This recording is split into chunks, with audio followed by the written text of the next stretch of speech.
हाँ जी जी, कैसे हैं आप सभी। आप सबका बहुत बहुत स्वागत है अनेजाज एकेडमी के यूट्यूब चैनल तरुण अनेजा क्लासेस में। फ्रेंड्स, आज हम आपके लिए लेकर आए हैं हमारा ग्रेजुएशन, अंडर ग्रेजुएशन और पोस्ट ग्रेजुएशन का हमारा जो सिलेबस है ऑडिटिंग का, उसका फर्स्ट चैप्टर। जी हाँ, ऑडिटिंग का फर्स्ट चैप्टर। ऑडिटिंग जो है ये बेसिकली हमारी दिल्ली यूनिवर्सिटी के अंदर सेमेस्टर 6 में एक सब्जेक्ट है, ऑडिटिंग एंड कॉर्पोरेट गवर्नेंस। तो फिलहाल अभी हम ऑडिटिंग कवर कर रहे हैं उसमें से। और मेरे बहुत सारे जो बाकी दोस्त हैं जो हमारे मुंबई यूनिवर्सिटी से पढ़ रहे हैं या अदरवाइज किसी और स्टेट की यूनिवर्सिटीज़ से अगर अपनी ग्रेजुएशन, अंडर ग्रेजुएशन या पोस्ट ग्रेजुएशन कर रहे हैं, तो उनमें ये सब्जेक्ट मिलता है ऑडिटिंग। तो देखिए, ऑडिटिंग की आज हम अपनी पहली क्लास कर रहे हैं, जिसके अंदर हम ऑडिट के बारे में आज कुछ बेसिक जानकारी लेंगे कि ऑडिटिंग होता क्या है। सबसे पहले हम ये जानेंगे ऑडिटिंग होता क्या है, उसके बाद हम बात करेंगे ऑडिटिंग को लेकर आगे डिफरेंट एस्पेक्ट की। तो बने रहिएगा हमारे इस लेक्चर के साथ, ध्यान से सुनते हैं। देखिए, अगर हम बात करें ऑडिटिंग की, तो ऑडिटिंग एक 100 मार्क्स का सिलेबस है। 100 मार्क्स का एक सिलेबस हमारे अंडर ग्रेजुएट कोर्स में ये दिया गया है। इस 100 मार्क्स में जो कवरेज है उसमें फर्स्ट चैप्टर के अंदर से अराउंड एक क्वेश्चन कंपलसरी आता ही आता है। देखिए, कई बार क्वेश्चन पूछा जाता है कि ऑडिटिंग से समझते क्या हैं आप। अगर इस ऑडिटिंग को स्टार्ट करूं, मैं इस ऑडिटिंग के बारे में बात करूं मैं, तो इससे पहले भी मैं एक बात आपके साथ ज़रूर करना चाहूँगा, वो ये कि अगर आप में से मेरे कई दोस्त जो अगर एंगेज्ड हैं, उनकी गर्लफ्रेंड्स हैं, या फिर अगर जो लड़कियां हैं उनके बॉयफ्रेंड्स हैं, तो मैं आपको बता दूं, ये कुछ ऐसा है, बीइंग इन अ रिलेशनशिप में रहने जैसा सब्जेक्ट है। हम सभी जानते हैं रिलेशनशिप में मैक्सिमम लोगों के साथ ये दिक्कत आती है कि सामने वाला पार्टनर उस पर हमेशा एक चेक रखता है, कि सामने वाला पार्टनर ये देखता है कि मेरा जो पार्टनर है वो कुछ गड़बड़ तो नहीं कर रहा, क्या मेरे साथ साथ होते हुए वो किसी और के साथ तो डबल गेम तो नहीं खेल रहा। तो वो अपनी तरफ से हमेशा एक क्लोज आई बना के रखता है। उसे लगता है किसी भी तरीके से कुछ शक है तो वो कॉल करता है, आप बिजी तो नहीं थे, या आपकी कॉल वेटिंग पे क्यों जा रही थी, कॉल आपकी बिजी जा रही थी, क्या दिक्कत है, ऑनलाइन नहीं आए, ये वो। तो बड़े सारे क्वेश्चंस पूछता है सामने वाला पर्सन, ये जानने के लिए कि जिस पर्सन पे कि कहीं उसका जो पार्टनर है वो उसके साथ कुछ गड़बड़ तो नहीं कर रहा, कुछ ऐसी बात तो नहीं है जो छुपा रहा है, जो जरूरी है, मटेरियल फैक्ट है वो छुपा रहा है, जो कहीं ना कहीं रिलेशनशिप पे क्या लेकर आएगी, प्रॉब्लम लेकर आएगी इन फ्यूचर। तो ठीक उसी तरीके से ऑडिटिंग में हमारे होता है। ऑडिट में भी कुछ इसी तरह से हम क्या करते हैं, हम अगर हमें लगता है कुछ गड़बड़ है, कुछ परेशानी है, किस एरिया में, किसी भी एरिया में, बिजनेस के किसी भी एरिया में अगर आपको लगता है कोई परेशानी है, शुरुआत में तो ये फाइनेंशियल एरिया को लेकर बात की जाएगी, बाद में हम आगे स्पेशल टाइप ऑफ ऑडिट करेंगे, कॉस्ट ऑडिट, टैक्स ऑडिट। तो वहां हम बात करेंगे डिफरेंट टाइप ऑफ ऑडिट में कि ये फाइनेंशियल के अलावा इसका जो एरिया है, इसका जो स्कोप है वो काफी वाइड है। तो टर्म ऑडिट कहता है is derive from a Latin word, इसका जो बेसिक जो रूट है वो लैटिन वर्ड से निकला है, ओडायर। ओडायर का मीनिंग होता है which means to hear authenticity of accounts. ये देखना, ये चयन करके चलना कि आपके अकाउंट्स ऑथेंटिक है, ठीक है। जैसे एक गर्लफ्रेंड देखती है आपके बॉयफ्रेंड, उसके साथ जो है वो उसका पार्टनर जो है उसके साथ क्या ऑथेंटिक है, उसी के साथ है या किसी और के साथ भी है, वही चीज है। And authenticity of account is assured with the help of the independent review. अब वो अपनी तरफ से पार्टनर क्या करता है, इंडिपेंडेंट रिव्यू करता है ना, टाइम टू टाइम हर तरीके से चेक करता है। ठीक उसी तरीके से एक ऑडिटर की बात करेंगे जो ऑडिटिंग करता है, वो इंडिपेंडेंटली अपनी तरफ से वो सारे स्टेप लेगा जिसमें वो ये देखेगा कि जो अकाउंटिंग फिनोमिना है, अकाउंटिंग की तस्वीर है, वो बिल्कुल ठीक है, उसमें कोई छुपाई हुई बात नहीं है, राइट। तो audit is performed to ascertain the validity of and reliability of information. जो इंफॉर्मेशन आपको बताई जा रही है क्या वैसी ही है, क्या उसमें कुछ गड़बड़ तो नहीं है, राइट। समझ रहे हो ना, आप रिलेशनशिप के साथ कंपेयर कर सकते हो, समझ सकते हो। Examination of books and accounts with supporting voucher and documents to detect and prevent error. सही बात है, एग्जामिन किया जाएगा, टाइम टू टाइम एग्जामिन किया जाएगा, किसको, बुक्स को और अकाउंट्स को। खास तौर पे सपोर्टिंग वाउचर्स, वाउचर्स हम सब समझते हैं कि voucher means evidence of transaction, जो बिल्स होते हैं। ऑडिटर क्या करेगा, सारी बुक्स देखेगा, बुक्स में देखेगा एंट्री और उस एंट्री से रिलेटेड मैच करवाएगा वाउचर, बिल्स। अब अगर मान के चलो बिजनेस के अंदर एक बहुत बड़ा अमाउंट दिखाया हुआ है 50,000 का, कि ये एक पर्टिकुलर एक्सपेंस है जो खर्च हुआ है प्रिंटिंग एंड स्टेशनरी पे, तो ऑडिटर मांगेगा इसका प्रूफ, कहेगा लाओ मुझे बिल दिखा दो। अगर आप बिल दिखा देते हैं तो ठीक है, नहीं दिखाते तो फिर कहीं ना कहीं खटिया खड़ी होगी आपकी। ये सब काम ऑडिटर करता है अकाउंटेंट्स पे। एंड डॉक्यूमेंट्स मांगेगा to detect and prevent error and fraud, खास तौर पे, which is primary function of auditing. जो ऑडिटिंग का प्राइमरी फंक्शन होता है फ्रॉड जैसी चीजें पहचानना, right. So auditor has to check the effectiveness of internal control system for determining the extent of checking out the audit. Auditor ये देखता है कि जो इंटरनल सिस्टम है क्या वो बिल्कुल सही तरीके से चल रहा है. जैसे एक हमारा पार्टनर हमारी लाइफ में, कोई भी एक पार्टनर जरूर कोई ना कोई शक जरूर होता है, रेयर ही केस होता है जहां कोई शक ना हो, और होना भी चाहिए एक साउंड रिलेशनशिप के लिए. एक पार्टनर जब दूसरे पे शक करता है ये देखने के लिए कि कहीं ना कहीं उसका दूसरा वाला पार्टनर उसके साथ कुछ गड़बड़ तो नहीं कर रहा, तो वो क्या करता है, इफेक्टिवनेस जानता है, जानने की कोशिश करता है कि रिलेशनशिप में कुछ कमी तो नहीं आ रही. तभी ही यहां पे बात निकल के आई है कि effectiveness of internal control system, जो रिश्ते में बात चल रही है क्या वो ठीक है या नहीं है दो लोगों के बीच में. ठीक उसी तरीके से बिजनेस के इंटरनल सिस्टम में आपस में वो सब कनेक्टिविटी सही तरीके से चल रही है या नहीं चल रही है. आप बिजनेस के अंदर ही कोई इंटरनल बंदा क्या हो गया, करप्ट हो गया, राइट. तो वो चीज देखी जाती है ऑडिट करवा के. Initially its meaning and use we are confined merely to cash audit. शुरुआत में ये कैश ऑडिट को लेकर हुई थी क्योंकि कैश की चोरियां बहुत होती थी, तो कैश की ऑडिट करवाई जाती थी, कैश की चेकिंग करवाई जाती थी. लेकिन now auditor has to ascertain whether the person are responsible for the maintenance of accounts had adequately accounted for all cash receipts and payment on behalf of this principal, right. शुरुआत में तो cash को लेकर बात होती थी कि जो कैश का आना और कैश का जाना क्या वो ठीक तरीके से हो रहा है या नहीं हो रहा. लेकिन बाद में ये ऑडिट टर्म को एक्सटेंसिवली यूज किया जाने लगा. आज की डेट में ये बुक्स की स्क्रूटनी तक सिमटा हुआ नहीं है, इसकी कई और सारी बातें निकल कर आती हैं. तो फाइनेंशियल पोजीशन के साथ साथ जैसा कि मैंने बताया आगे चल के हम कॉस्ट ऑडिट, टैक्स ऑडिट की बात भी करेंगे. तो अब यहाँ पे बैलेंस शीट की, प्रॉफिट एंड लॉस की, इसको वेरीफाई भी किया जाता है जो ऑफ कोर्स फाइनेंशियल ऑडिट का पार्ट है. बट द वर्ड ऑडिट, उसके अलावा in short an audit implies N investigation and a report. तो कुल मिला के आप कह सकते हैं ऑडिट क्या है, इन्वेस्टिगेट करना रिपोर्ट्स को, right. The process of checking and vouching continues until the study is completed and the auditor enables himself to report under the term of the appointment. जैसे एक पर्सन हमारे रिलेशनशिप में जब तक इंटरनली सेटिस्फाई नहीं हो जाता वो हमारे पे शक कर करके वो सारे हथकंडे अपना लेता है ये जानने के लिए कि हम उसके साथ लॉयल हैं या नहीं है. ठीक ऐसे ऑडिटर जब तक खुद से इंटरनली सेटिस्फाई नहीं हो जाता बिजनेस के अंदर की, बिजनेस में सब चीजें ठीक ढंग से चल रही है नहीं चल रही, तब तक वो सारे हथकंडे अपनाएगा, वो सारे स्टेप लेगा. स्टेप ये नहीं कि मारधाड़ वाले, ऑडिट करेगा जिसके अंदर वो बुक्स चेक करेगा, कॉन्टिन्यूअस बेसिस पे सारे वाउचर्स मांगेगा, वाउचर्स मतलब बिल्स मांगेगा, जिससे वो सेटिस्फाई हो जाए कि हाँ ऑडिट जो बिजनेस है वो ठीक तरीके से चल रहा है या नहीं चल रहा. तो अब यहाँ पे कुछ पर्टिकुलर डेफिनेशंस पे आते हैं. 20 मार्क्स के अंदर 10 मार्क्स का ये क्वेश्चन आता है, तो आप खाली मीनिंग नहीं दे सकते, आपको कहीं ना कहीं कम से कम मीनिंग के साथ 2 डेफिनेशन जरूर देनी है. मैंने आपको यहाँ पे प्रोवाइड कराई है स्पाइस एंड पैगलर की डेफिनेशन जो सबसे फेमस मानी जाती है. कह रहा है an examination of the books, accounts and vouchers. Books हम सब जानते हैं, अकाउंटिंग बुक्स की बात हो रही है, अकाउंट्स हो गए जो डिफरेंट डिफरेंट अकाउंट्स बनते हैं उसमें, और वाउचर्स यानी कि बिल्स बिजनेस के. और उसके साथ साथ which enable to satisfy himself. Himself कौन यहाँ पे, ऑडिटर, जो ऑडिटर को सेटिस्फाई करे कि बैलेंस शीट जो है वो प्रॉपर्ली ड्रॉन हुई है, ड्रॉन मतलब बनी है, so as to give a true and fair view of P&L state. हम सभी मानते हैं कि भाई बैलेंस शीट और प्रॉफिट एंड लॉस एक फाइनेंशियल रिजल्ट होता है जो ठीक ढंग से बनना चाहिए, और उसमें बहुत सारी मतलब बहुत सारी क्या की जाती हैं, उसके अंदर चीजें छुपाई जाती हैं ताकि एक डिफरेंट एंगल से पिक्चर को प्रेजेंट किया जा सके. जितने बड़े बड़े स्कैंडल आप उठा लो पास्ट में, अगर आप सत्यम कंप्यूटर्स का स्कैंडल उठाओगे, गूगल पे टाइप करना सत्यम कंप्यूटर्स. मैं कौन होता हूं, गूगल आप सबके पास है, अपना इंटरनेट सबके पास है, गूगल में टाइप करो ब्राउजर में सत्यम कंप्यूटर स्कैंडल, तो आपको पता लगेगा अकाउंटिंग बुक्स में कैसे छेड़ाखानी करके करोड़ों रुपए का लोन पास करवाया था, वो सब चीजें आपको दिखेंगी. सो आप देख सकते हैं, so as to give a true and fair view of P&L statement as well as balance sheet. तो बैलेंस शीट और P&L सही से बना है नहीं बना वो देखता है auditor according to the best of his information, जितनी इंफॉर्मेशन उसको प्रोवाइड कराई जाती है उसमें रह के, and the explanation given to him, जो उसको एक्सप्लेनेशन ऑफ कोर्स दी जाती है, and as shown by the books, and if not in what respect, if he is not satisfied. अगर वो satisfied नहीं होता तो उसमें अपने notes लिख कर दे देता है, अपने व्यू पॉइंट्स दे देता है, जिसपे आगे चल के एक्शन होता है. FRMD पॉला ने इसको डिफाइन किया है, कहा है an audit denotes the examination of balance sheet. कहीं कहीं बैलेंस शीट और P&L की बात सेम आएगी क्योंकि मेजर क्रक्स ऑडिटिंग में यही होता है, बैलेंस शीट और P&L को क्या करना, एग्जामिन करना.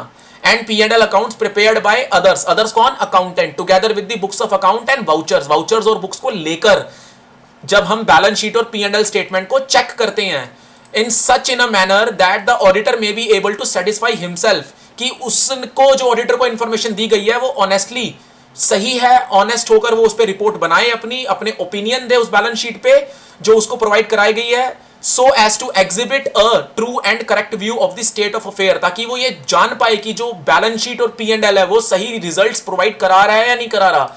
देखो मेरी बात सुनो, कंपनीज होती हैं बड़ी बड़ी, उसमें पैसा लोगों का लगा होता है, कंपनी को चलाने वाले होते हैं employees, management employees, right, management group, पैसा लोगों का लगा है, लोग नहीं आते, शेयर होल्डर नहीं आते कंपनी में कि क्या चल रहा है, नहीं क्या चल रहा है या क्या नहीं चल रहा। अगर लोग वहां बेईमान हो जाए, मैनेजमेंट ग्रुप बेईमान हो जाए पूरा का पूरा, कोई बड़ी बात नहीं है, कितने केस होते हैं, तो ऐसे लोगों का पैसा क्या होगा, वो मारा जाएगा। ऐसा ना हो इसलिए ऑडिटिंग कराई जाती है, ताकि पैसे का प्रॉपर व्यू देखा जा सके और एक इन्वेस्टर के लिए एक सही एक बेस खड़ा करा जा सके बिजनेस के अंदर, कंपनीज के अंदर, राइट। और एज पर जेबी बोस, ये हमारे इंडियन राइटर हैं, सो ऑडिट में भी उनके द्वारा कहा गया, ऑडिट में भी said to be verification of the accuracy and correctness of books of account. सही बात है, वेरीफाई करना और एक्यूरेसी चेक करना, एक्यूरेसी की वेरिफिकेशन चेक करना कि भाई कितने एक्यूरेट हैं। आप तो बोल रहे हो एक्यूरेट है, अकाउंटेंट तो कह देगा जी सब ठीक है, हम कैसे मान लें, ये चीज ऑडिटर आके चेक करेगा। एंड करेक्टनेस देखना कि ठीक बने या नहीं बने बुक्स ऑफ अकाउंट, एक इंडिपेंडेंट पर्सन द्वारा, ये बहुत इंपॉर्टेंट है, ध्यान रखना, वो जो ऑडिटर होगा वो बिजनेस का इंटरनल पर्सन नहीं होना चाहिए, वो तो मिल जाएगा उन लोगों के साथ, क्योंकि उसमें तो उसका बिजनेस के अंदर इंटरेस्ट जुड़ा हुआ है। कोई ऐसा बंदा हो जो बाहर से आया हो ऑडिट करने के लिए, अगर कोई बंदा बाहर से आएगा तो वो पूरा ऑनेस्ट होके अपने बिना डरे कमेंट दे पाएगा, क्योंकि उसको कोई फायदा नुकसान नहीं होगा, कोई उसके साथ कोई उसका ऐसा नहीं है जो इंटरेस्ट जुड़ा हुआ है बिजनेस के साथ। लेकिन अगर कोई इंटरनल पर्सन ही बिजनेस के खिलाफ कमेंट कर दे तो कल को उसकी नौकरी चली जाए, ऐसा भी तो हो सकता है, राइट। तो होता क्या है कि यहां पे ये चीज जाननी बहुत जरूरी होती है कि ऑडिटर एक इंडिपेंडेंट पर्सन हो, वो बिजनेस से कहीं ना कहीं एक्सटर्नली लिंक करे, इंटरनली लिंक ना करे। तो क्वालिफिकेशंस की बात करेंगे जब हम ऑडिटर के बारे में बात करेंगे, इसमें बेसिकली एक सीए होना चाहिए, और वो आगे और भी इंफॉर्मेशन है वो पढ़ेंगे हम। And not in any way connected with the preparation, वही बात आगे ना, इन एनी वे कनेक्शन जो प्रिपरेशन ऑफ अकाउंट से जुड़ा हुआ हो, यानी कि अकाउंटिंग का फील्ड का उस एरिया का बंदा ना हो जो अकाउंटिंग जिसकी वो ऑडिट करने आया है। तो ये बात किसने बोली, सर जेबी बॉस ने। उसके अलावा हमारे so called ICAI, right, institute of chartered accountants of India, इन्होंने बोला audit is a systematic independent examination, right. एक सिस्टमैटिक सिस्टम से होता है, ये नहीं कि बस मुंह उठाया चले गए ऑडिट कर दी, नहीं, पूरा प्लान स्ट्रक्चर होता है, इंडिपेंडेंटली किया जाता है, बाहर से कोई बंदा आएगा जो करेगा और एग्जामिन किया जाएगा, इसमें चीजों को जांचा जाएगा। If financial records irrespective of legal form, financial records को ऑब्वियसली कि किस बेसिस पे हैं वो बने हुए, इस बात को देखते नजरअंदाज करते हुए कि लीगैलिटीज क्या है क्या नहीं है, उसको लेकर वो हर तरीके से जज किया जाता है फाइनेंशियल रिकॉर्ड्स को। वेदर वो profit oriented with objective to give opinion, whether financial statements true and fair view, यानी कि जो हमारे ऑब्जेक्टिव्स हैं बिजनेस के, अकाउंटिंग के, वो पूरे प्रॉपरली फुलफिल हो रहे हैं या नहीं हो रहे, या फिर जो रिकॉर्ड्स हैं फाइनेंशियल स्टेटमेंट क्या वो ट्रू एंड फेयर व्यू दिलवा रहे हैं या नहीं दिलवा रहे, ये चीज देखी जाती है किसमें, ऑडिटिंग में। कहता है on going through the above definition, आपको क्या क्या बातें समझ में आई हैं बताइए। पहला तो इंडिपेंडेंस, ठीक बात है जी, एक ऑडिटर इंडिपेंडेंट होना चाहिए, अनबाइज होना चाहिए, यानी कि वो भेदभाव ना करे। ऐसा ना हो कि वो जिस बिजनेस का ऑडिटिंग करने लगा उसके साथ मिल जाए, पैसा खा ले और उल्ट फुल्ट चीजें होती हुई भी वो आंखों पे पट्टी बांध के सही सही चीजें शो कर दे, तो ये चीज नहीं होनी चाहिए। Auditor opinion is expressed after careful examination, ऐसा नहीं है कि बस ऑडिटर आया और एक आलसीपन के थ्रू बिना बुक्स को जांचे उसने कुछ भी बोल दिया कि बिजनेस में ये चीज है वो चीज है सब ठीक है, नहीं, वो पूरा एग्जामिन करे बुक्स ऑफ अकाउंट्स को, डॉक्यूमेंट्स को, रिकॉर्ड्स को, वाउचर्स को, तब जाके वो पूरे केयरफुल एग्जामिनेशन के बाद अपने व्यूज प्रेजेंट करे। उसके अलावा systematic approach, audit should always be in a systematic manner, एक स्टेप बाय स्टेप, अभी हम ऑडिट प्रोसेस करेंगे तो वहां बात करेंगे कि क्या स्टेप्स फॉलो होते हैं ऑडिटिंग को करते समय, and it must be planned properly, obviously. Specific objective, her audit का एक स्पेसिफिक ऑब्जेक्टिव होता है, फाइनेंशियल ऑडिट का कुछ ऑब्जेक्टिव होता है, कॉस्ट ऑडिट का कुछ ऑब्जेक्टिव होता है, टैक्स ऑडिट का कुछ और ऑब्जेक्टिव होता है, तो ये सब डिफरेंट टाइप ऑफ ऑडिट भी हमारे कोर्स का पार्ट है, तो हमें हर एक ऑडिट के अंदर ऑब्जेक्टिव को ध्यान में रख के ऑडिट करनी चाहिए। So audit is always carried out with a specific objective, the audit objective is defined before the start of any audit. Of course पहले से तय करोगे या बाद में करोगे, जब शुरू कर दिए पहले से तय करोगे कि हम जो ऑडिट करने जा रहे हैं उसका ऑब्जेक्टिव क्या है। तो ये तो बात हुई हमारे मीनिंग और इसके डेफिनेशन पार्ट की कि ऑडिट होता क्या है। आई होप काफी हद तक चीजें समझ में आई होंगी। तो अब बात करते हैं basic principles of an audit. जी हाँ, हमारे दिल्ली यूनिवर्सिटी के अंदर, मुंबई यूनिवर्सिटी के अंदर काफी इंपॉर्टेंट आने वाला क्वेश्चन है एग्जाम में। ये क्या है? प्रिंसिपल्स। हर चीज को करने के कुछ सिद्धांत होते हैं, तौर तरीके होते हैं। तो एक ऑडिट परफॉर्म करने के क्या सिद्धांत है भाई? तो सबसे पहला प्लानिंग। प्रिंसिपल में सबसे पहला प्रिंसिपल आता है प्लानिंग करो। An auditor should plan his work. हर बंदे को वैसे प्लान करना चाहिए हर काम से पहले। तो ऑडिटर कौन होता है? ये भी पहले प्लान करेगा to complete his work efficiently and will within time. वो ये देखे कि वो काम कैसे करेगा ठीक ढंग से और टाइम में रह के। To plan work accordingly auditor को क्या करना पड़ता है? ये तीन बातें। पहला, ऑडिट सिस्टम और पॉलिसीज, अकाउंटिंग सिस्टम और पॉलिसीज देखनी होती है। उसे पता होना चाहिए कि भाई अकाउंटिंग सिस्टम क्या है। आप जिस चीज की ऑडिट करने जा रहे हैं आपको वही काम नहीं आता, सोच के देखो।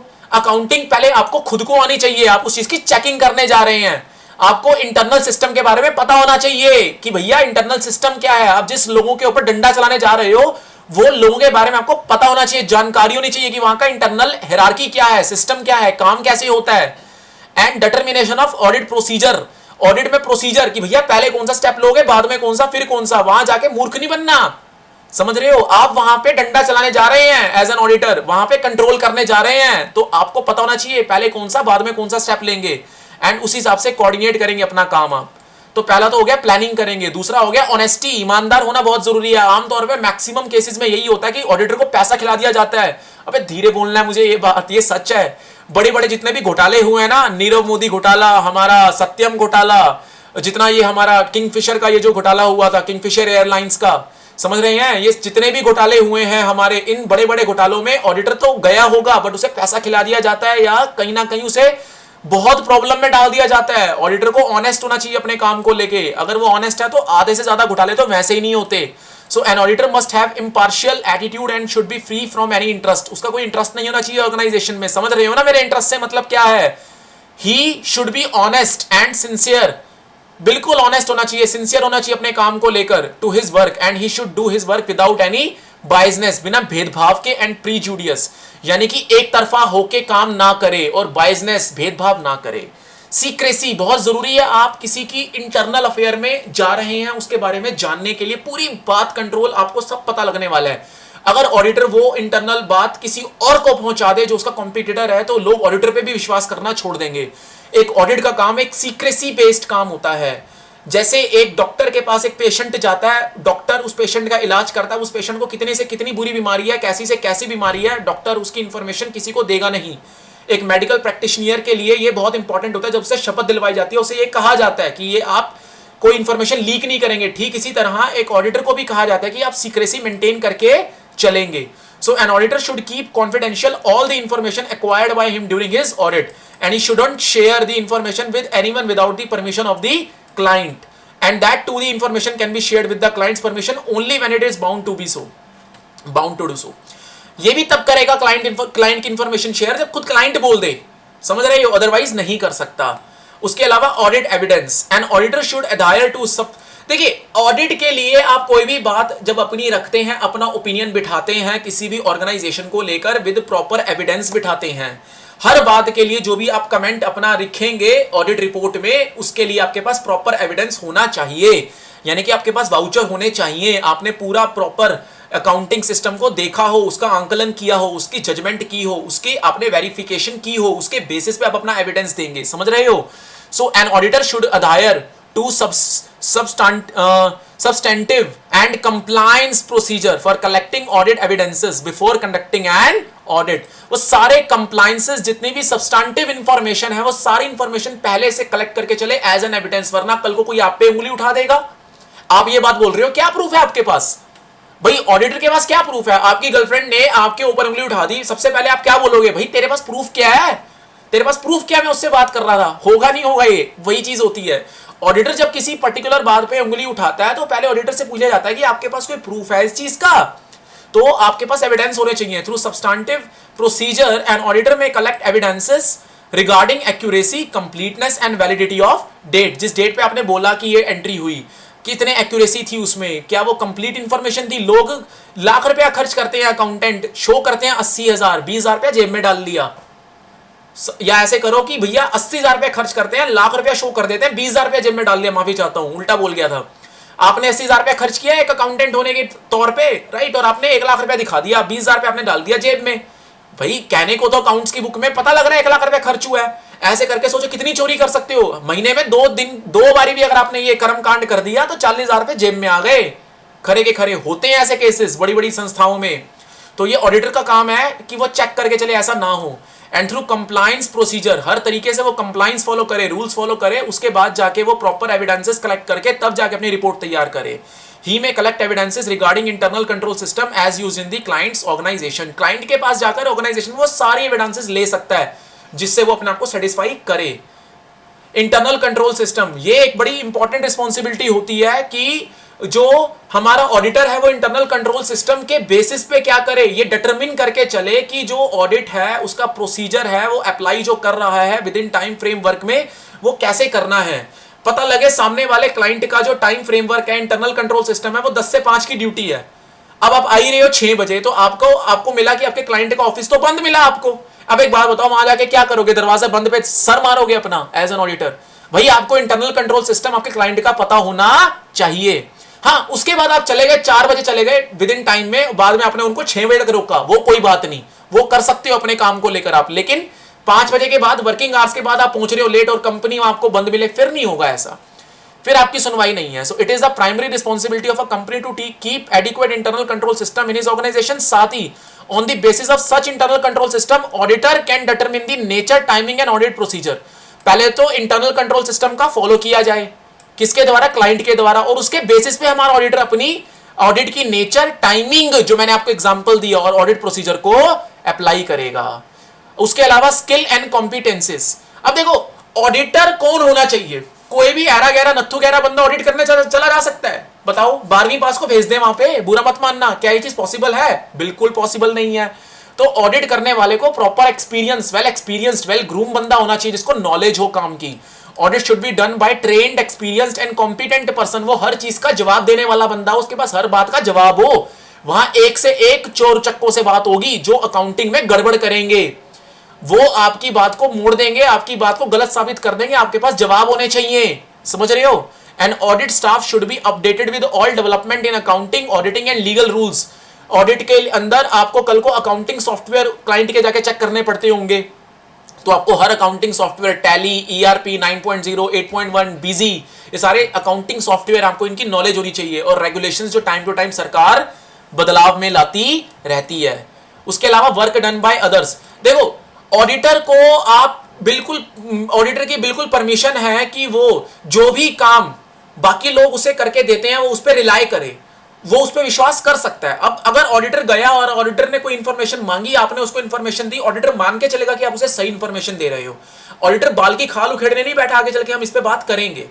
ऑडिटर ने मांगा मुझे एसेट्स की रिपोर्ट ला कर दो। अब आपके बिजनेस पूरे इंडिया में एस्टैब्लिश है, आपने रिपोर्ट ला कर दी, क्या अब आपके पास उस रिपोर्ट में आपने जो जो एसेट्स दिखाई कि ऑडिटर जाके पहले पूरे हिंदुस्तान का एक भ्रमण करके आएगा, ये देख के आएगा कि एसेट्स वाकई में उतनी है या नहीं है? ऑब्वियसली ये चीज पॉसिबल नहीं है। तो वो रिलाई करता है, ये एक प्रिंसिपल होता है कि आप जो इन्फॉर्मेशन दे रहे हो वो ठीक है। वो अलग बात है उसे गड़बड़ हुई तो वो उसके ऊपर और इंटरनली जा सकता है उस बात पे। So an auditor is permitted to rely on work done by others but he should exercise due diligence. जो मैंने बोला उसमें और जा सकता है, एंटर कर सकता है, अपना नॉलेज लगा सकता है, तो उसे वो रेफर करके चलना है। He should mention the source of reference thereof in his report. वो बता सकता है कि उसने वो इन्फॉर्मेशन कहां से ली और वो इन्फॉर्मेशन किस बारे में थी, वो रिपोर्ट में लिख सकता है। उसके अलावा हमेशा ऑडिटर क्या करके चलता है, जितनी भी ऑडिट में वो इंफॉर्मेशन कलेक्ट करता है, जो जो चीजें वो करता है उसके वर्किंग पेपर बना के चलता है। वो ये करके चलता है कि आज उसने क्या स्टेप लिया, कल उसने क्या स्टेप लेना है, परसों उसने क्या स्टेप लेगा। वो सारी बातों की एक वर्किंग पेपर बना के चलता है ताकि उसने क्या किया क्या नहीं किया कोई उस पर उंगली ना उठा सके, क्योंकि काम आग में हाथ डालने वाला है, ये समझ रही हो? तो वो अपनी तरफ से अपना दामन साफ रखता है। आपका पार्टनर आप पे उंगली उठा रहा है, उससे पहले उसे ये देख लेना चाहिए कि कल को उसमें दाग ना लगाओ, वरना उल्टी गेम उसके ऊपर पड़ जाएगी। बात समझ रही हो ना मैं क्या बोल रहा हूं? कुछ वही है ये भी। An auditor should prepare and preserve all the necessary document as obtained during his audit.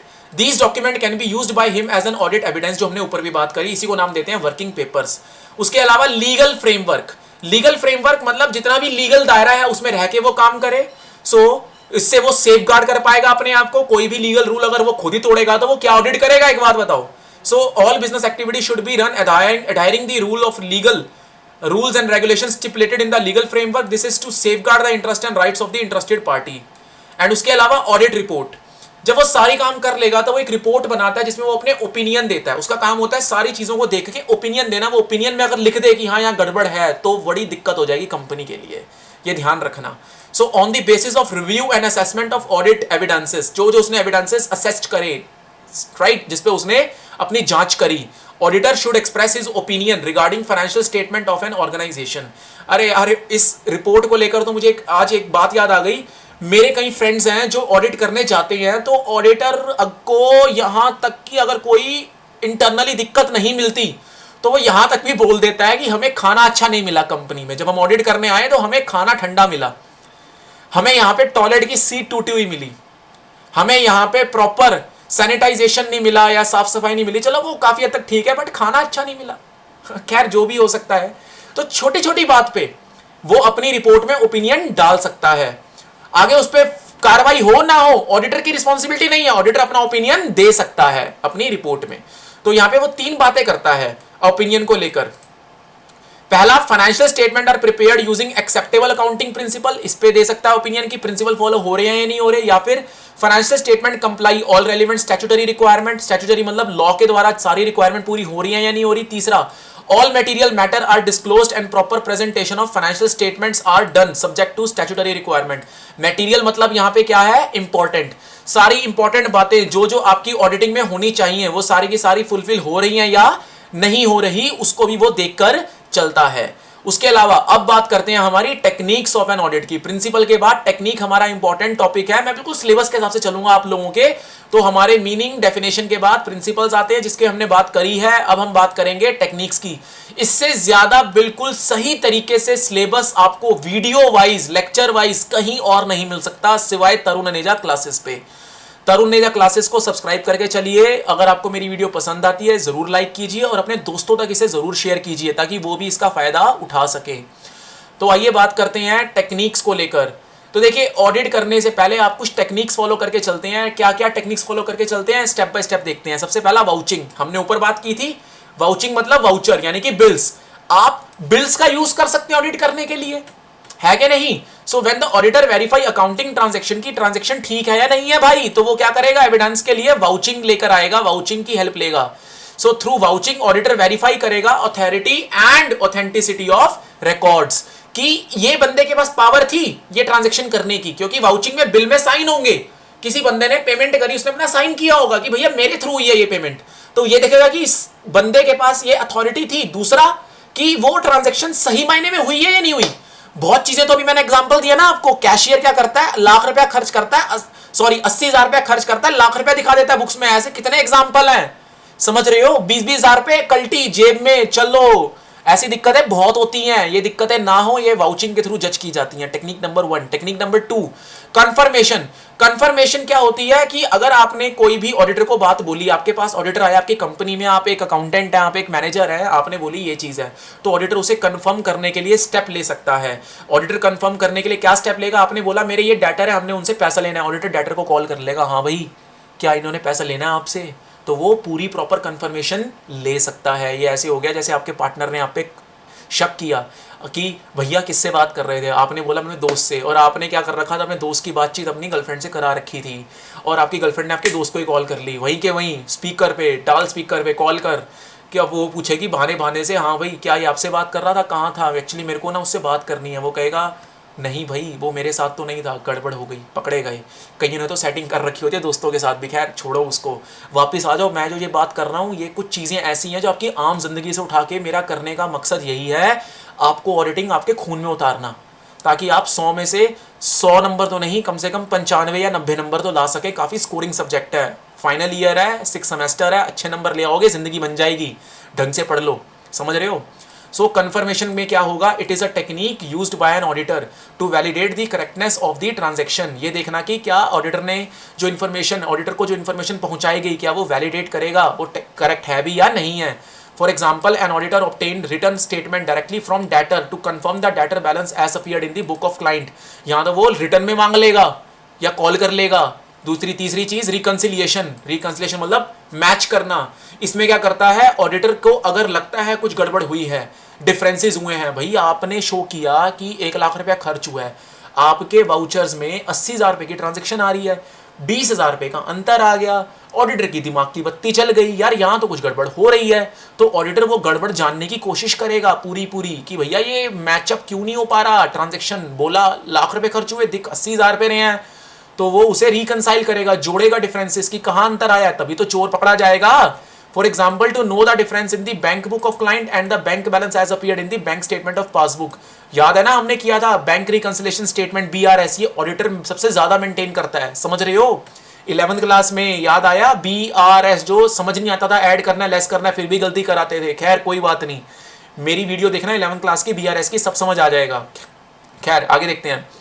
The same method में B use for debtor, creditor etcetera. वो हर चीज को लेकर, इवन कैश बैलेंसेस को लेकर, जैसे हमने बात की BRS बनती है, डेटर को लेकर, क्रेडिटर को लेकर, एक्सपेंस को लेकर, सबकी रिकंसिलिएशन स्टेटमेंट। रिकंसिलिएशन का मतलब होता है जोड़ के चलना, डिफरेंसेस को, अंतर को पहचानना कि क्यों अंतर आया है। उसके अलावा है टेस्टिंग। टेस्टिंग में क्या होता है, टेस्टिंग एक टेक्निक होती है कि वो कंप्लीट डेटा के ऊपर जजमेंट ना करके कुछ डेटा में से एक सैंपल निकाल ले, सैंपल पे जजमेंट कर ले और उस सैंपल के बेसिस पे वो कंप्लीट डेटा की एक्यूरेसी या इनएक्यूरेसी की बात कर ले। ये तब होता है जब डेटा बहुत बड़ा होता है और रेलिवेंट नहीं होता, तो कुछ इंफॉर्मेशन पे बात कर ली, बाकी ऑटोमेटिकली हो गया। So testing is a technique of selecting representative transaction out of whole accounting data to draw a conclusion above all items. जैसा हमने स्टैटिस्टिक्स में किया था, कंप्लीट डेटा को हम बोलते थे पॉपुलेशन डेटा, उसमें से हम क्या करते थे, सैंपल साइज निकालते थे। ठीक वही काम हमारा ऑडिटर भी करता है। उसके अलावा अगर उसे जरूरत पड़ती है तो वो फिजिकली भी एग्जामिन कर सकता है चीजों को कि भैया हमारी जो इंफॉर्मेशन हमारे अकाउंटेंट कह रहे हैं कि इतनी हमारे पास लैंड, बिल्डिंग, प्लांट, मशीनरी पड़ी है, क्या वो इतना स्टॉक पड़ा है, क्या वो सच में इतना पड़ा है। So physical examination require verification and confirmation of physical existence of tangible asset appeared in the balance sheet, जैसे कि कैश हो गया, land, building, plant, machinery. Analysis, इसके बेसिस पे एनालिसिस करेगा, सेग्रीगेट करके इंफॉर्मेशन, अलग अलग करके इंपॉर्टेंट फैक्ट्स को, मींस एक कॉज एंड इफेक्ट रिलेशनशिप बिठाएगा, देखेगा कि ये कारण है, इसके वजह से ये इफेक्ट है, ताकि वो अपनी रिपोर्ट तैयार कर सके। और फिर हर तरीके से अकाउंटिंग बुक्स को स्कैन करके अपने एक्सपीरियंस के बेसिस पे वो एंट्रीज आइडेंटिफाई करेगा जहां दिक्कत है, और उसे कहा जाता है, इस प्रोसेस को कहा जाता है स्क्रूटनी ऑफ अकाउंट्स, अकाउंट्स की छटाई। उसके बाद वो एक इंक्वायरी करेगा, इंक्वायरी में करेगा इन डेप्थ इंफॉर्मेशन लेगा, हर इंफॉर्मेशन की जहां जहां गलती थी। उसके बाद वो वेरीफाई करेगा पोस्टिंग एक बार कि कहीं पोस्टिंग में तो गलती नहीं हुई, जो हम करते थे रेक्टिफिकेशन ऑफ एरर्स में कि ओरिजिनल एंट्री पोस्ट करते समय लेजर में कहीं अमाउंट गड़बड़ हो गया या बैलेंसेस गलत दिखाए गए। तो एग्जांपल के तौर पे to verify a sale book, auditor may verify posting from sale register to sale ledger. Sale register बनता है जिसे लॉग बुक कहते हैं, वहां से सेल लेजर पे एंट्री जाती है। आप देखते हैं ना सब्सिडरी बुक बनती थी, सब्सिडरी बुक हमारा सेल रजिस्टर है, वहां से सेल लेजर, सेल अकाउंट में हमारी एंट्री जाती है, वो अमाउंट बैलेंसेस तो नहीं हुए, so he may further calculate balances for the sale register and sales book. ऐसे करके वो हर बुक को चेक करेगा। उसके बाद वो फ्लो चार्ट टेक्निक यूज करेगा। इसमें वो क्या करता है, देखता है हर ट्रांजैक्शन के अंदर, डॉक्यूमेंट्स के अंदर कि कैसे कैसे किस किस हिसाब से स्टेप लिए गए थे, एंट्रीज ली गई थी, क्योंकि वो तो नया बंदा है, वो उस इंफॉर्मेशन को पहले पूरी तरीके से जज करेगा। The flow chart technique is used to by an auditor to determine the stages of transaction and generation of document and all level of transaction। जैसे डिटेक्टिव नहीं करते कि इसका लिंक इसके साथ है, उसका लिंक उसके साथ है, इस पर्सन का लिंक इसके साथ है, वो हर ट्रांजैक्शन के लिंक एस्टैब्लिश करेगा फ्लो चार्ट टेक्निक से। और फिर अपनी क्या देगा, ऑब्जर्वेशंस देगा। ऑब्जर्वेशन में वो क्या करेगा, ऑडिटर एक आइडिया लेकर आएगा कि जो प्रोसेस थी वो रिलायबल थी या नहीं थी, और उसके बेसिस पे वो अपनी रिपोर्ट तैयार करेगा। तो ये हमने बात करी किसकी मेरे दोस्तों, हमने ये बात करी हमारी ऑडिट टेक्निक की। ऑडिट प्रिंसिपल, ऑडिट टेक्निक के बाद अब हम उतर आए हैं हमारे इस क्लास के लास्ट टॉपिक पे, चैप्टर के लास्ट टॉपिक पे नहीं, that is audit planning. Audit planning बहुत छोटा सा टॉपिक है, तो फटाफट से इसको देख लेते हैं। क्या होता है ऑडिट प्लानिंग, ध्यान से सुनना, 5 मार्क्स में आता है दिल्ली यूनिवर्सिटी के अंदर, मुंबई यूनिवर्सिटी के अंदर, तो ध्यान से सुनिएगा। Audit planning is required for an auditor to conduct an effective and efficient audit. इसमें इफेक्टिवनेस और एफिशिएंसी चेक की जाती है। इफेक्टिवनेस मतलब टाइम पे काम हो रहा है नहीं हो रहा, ये देखा जाता है। एफिशिएंसी मतलब विद इन कॉस्ट फ्रेमवर्क हो रहा है नहीं हो रहा, ये देखा जाता है।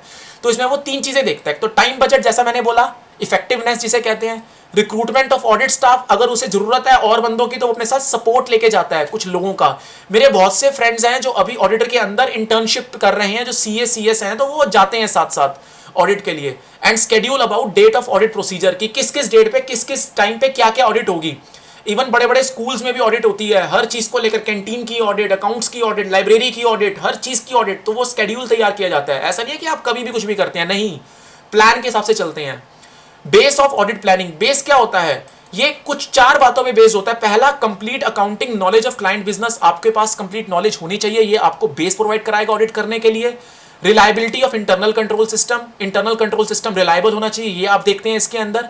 प्रोग्रामिंग ऑफ ऑडिट प्रोसीजर, अपने आप ऑडिट प्रोसीजर्स की प्रॉपर प्रोग्रामिंग मेंटेन करके जाएंगे ऑडिट करने के लिए। और कोऑर्डिनेशन ऑफ स्टाफ, आप मान के चलेंगे कि जहां ऑडिट करने जा रहे हैं वहां आपको स्टाफ कोऑर्डिनेट करेगा। भाई ये चारों में से कुछ भी नहीं होगा तो बेसिस हिल जाएंगे और ऑडिटिंग नहीं हो पाएगी। तो आप इसके लिए डेवलप करते हैं ऑडिट प्लान। तो ऑडिट प्लान में क्या होता है, ये कुछ बातें हैं जो ध्यान में रखनी होती हैं। ये बहुत रेयर क्वेश्चन आता है बट आ जाता है ये ऑडिट प्लानिंग का। तो ये 3 बातें आपको देनी होती हैं। क्या क्या है? पहला, ऑडिटर एंगेजमेंट टर्म्स, की ऑडिटर किन किन चीजों के साथ वहां जुड़ेगा, किन किन बातों पे वो अपनी विचार विमर्श करेगा। दूसरा, स्टैट्यूटरी रिस्पॉन्सिबिलिटी, ऑडिटर को चाहिए कि वो प्लान के अंदर सारी लीगल फॉर्मेलिटीज फुलफिल करके चले। तीसरा, कोऑर्डिनेशन विद अदर ऑडिटर, हो सकता है वहां पे ऑडिट टीम टैक्स ऑडिट करने आई हो और आप वहां पे आप कॉस्ट ऑडिट करने आए हैं, तो आप टैक्स ऑडिटर वाले के साथ एक क्या करके चले, कोऑर्डिनेट एस्टैब्लिश करके चलें। ऑडिट भी आगे चल के पढ़ेंगे, स्पेशल टाइप्स की ऑडिट होती है, ये हमारे आगे लेक्चर्स में आएगा, डोंट वरी, आपके सिलेबस का पार्ट है, मुझे सब पता है। तो वो टैक्स ऑडिट, कॉस्ट ऑडिट बच्चों, वो क्या करेंगे, आपस में दोनों ऑडिटर एक दूसरे की टांग ना खींचने लग जाएं, दोनों एक दूसरे के साथ तालमेल बिठा के चलेंगे। Internal control system of branches and subsidiaries, ये कंसिडर करके चलेगा कि इनके ब्रांचेज, इनके सब्सिडरीज, उनका इंटरनल कंट्रोल सिस्टम क्या है। एक ऑडिटर इस प्लान में ये वाली बात भी लेके चलेगा। उसके अलावा reliability of internal control system, जो बात मैंने आपको ऊपर बताई थी कि ऑडिटर क्या करके चलेगा, ये देखकर चलेगा कि सामने वाला जो क्लाइंट है उसका वो रिलायबल है या नहीं है अपने इंटरनल कंट्रोल सिस्टम को लेकर। क्योंकि कई बार क्या होता है, क्लाइंट ही इंटरनली ही अंदर से कमियां होती हैं, उसमें वो इंफॉर्मेशन सही तरीके से फुलफिल नहीं कर रहा होता, यही कमी होती है। उसके अलावा to mark important audit areas, आपको ऑडिट किस किस एरिया पे करनी है, आपको लगता है यहां शक है कि ये एरिया में कमी है, तो वहां आप ऑडिट करोगे। इंपैक्ट ऑफ लीगल रूल्स, की लीगल रूल्स का इन पे क्या इंपैक्ट पड़ेगा, क्या नहीं पड़ेगा। अगर मान के चलो किसी सिगरेट कंपनी में आप ऑडिट करने गए, अब उसने वहां पे जो स्टैट्यूटरी वार्निंग होती है कि टोबैको कंजम्पशन ये हार्मफुल है, उसने वो नहीं दिखाया, तो अब आप उसमें इंपैक्ट देख के उस हिसाब से अपनी ऑब्जर्वेशन देंगे। और nature and timing of reports, अब ऐसा नहीं है कि ऑडिट आप आज करने गए 1.5 साल बाद आपकी रिपोर्ट आ रही है, जी नहीं, ऐसा नहीं होता। ऑडिट की विद इन टाइम फ्रेमवर्क में रिपोर्ट मिल जाए तो अच्छा है, नहीं तो फिर ऑडिट रिपोर्ट का कोई फायदा नहीं होता मेरे दोस्तों। तो ये हमने बात की किसकी, ऑडिट की प्लानिंग की ऑडिट प्लानिंग किस तरह से होती है। आज हमने बात क्या करी, फटाफट से कर लेते हैं, मीनिंग एंड डेफिनेशन की। दूसरा हमने बात करी ऑडिट प्रिंसिपल की, फिर ऑडिट टेक्निक की एंड ऑडिट प्लानिंग की। ये हमारा लेक्चर नंबर 1 था मेरे दोस्तों। कैसा लगा आपको मेरा लेक्चर, नीचे कमेंट करके जरूर बताइएगा। कोई कमी लगती है इस लेक्चर में तो आप कमेंट कीजिएगा और मुझे उस कमेंट से पता लग पाएगा कि मैं अपने आप में और क्या सुधार कर सकता हूं। और अगर आप नए हैं और अगर अभी तक आपने मेरे चैनल को सब्सक्राइब नहीं किया तो भाई ये चीज मत भूलिएगा, सब्सक्राइब कर दीजिए तरुण अनेजा क्लासेस को। आपको ऐसी वीडियोस इसी तरह से ताकि रेगुलर मिलती रहें, और बेल आइकन को हिट जरूर कीजिएगा ताकि आपको नोटिफिकेशन सबसे पहले मिले। So thank you so much friends.